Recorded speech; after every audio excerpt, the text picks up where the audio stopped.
ओम प्रकाश का medical store अपने स्थान के कारण काफी पुराना और अच्छी स्थिति में था, लेकिन जैसे कि कहा जाता है कि धन एक व्यक्ति के दिमाग को भ्रष्ट कर देता है, और यही बात ओम प्रकाश जी के साथ भी घटित हुई।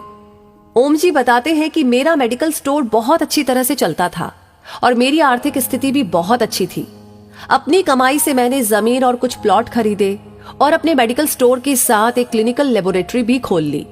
लेकिन मैं यहाँ झूठ नहीं बोलूंगा कि मैं एक बहुत ही लालची किस्म का आदमी था, क्योंकि मेडिकल फील्ड में 2 गुनी नहीं बल्कि कई गुना कमाई होती है।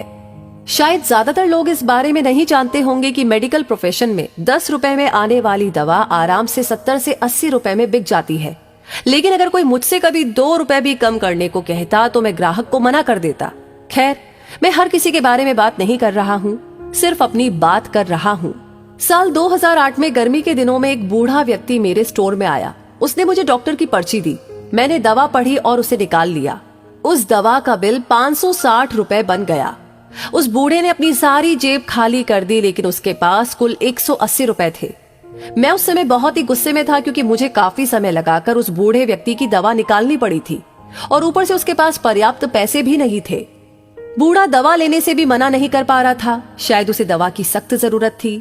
फिर उस बूढ़े व्यक्ति ने कहा कि मेरी मदद करो, मेरे पास कम पैसे हैं और मेरी पत्नी बीमार है, हमारे बच्चे भी हमें पूछते नहीं है। मैं अपनी पत्नी को इस तरह वृद्धावस्था में मरते हुए नहीं देख सकता। लेकिन मैंने उस समय उस बूढ़े व्यक्ति की बात नहीं सुनी और उसे दवा वापस छोड़ने के लिए कहा।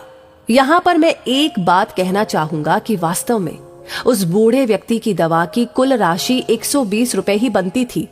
अगर मैंने उससे 150 रुपए भी लिए होते तो भी मुझे 30 रुपए का मुनाफा ही होता। लेकिन मेरे लालच ने उस बूढ़े लाचार व्यक्ति को भी नहीं छोड़ा। फिर मेरी दुकान पर खड़े एक दूसरे ग्राहक ने अपनी जेब से पैसे निकाले और उस बूढ़े आदमी के लिए दवा खरीदी, लेकिन इसका भी मुझ पर कोई असर नहीं हुआ। मैंने पैसे लिए और बूढ़े को दवाई दे दी। समय बीतता गया और साल 2009 आ गया। मेरे इकलौते बेटे को ब्रेन ट्यूमर हो गया। पहले तो हमें पता ही नहीं चला, लेकिन जब पता चला तो बेटा मृत्यु के कगार पर था। पैसा बहता रहा और लड़के की बीमारी खराब होती गई।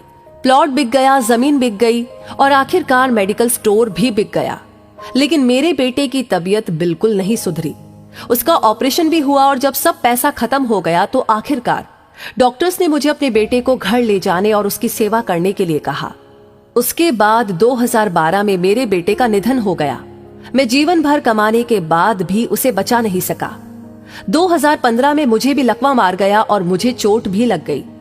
आज जब मेरी दवा आती है तो उन दवाओं पर खर्च किया गया पैसा मुझे काटता है, क्योंकि मैं उन दवाओं की वास्तविक कीमतों को जानता हूँ।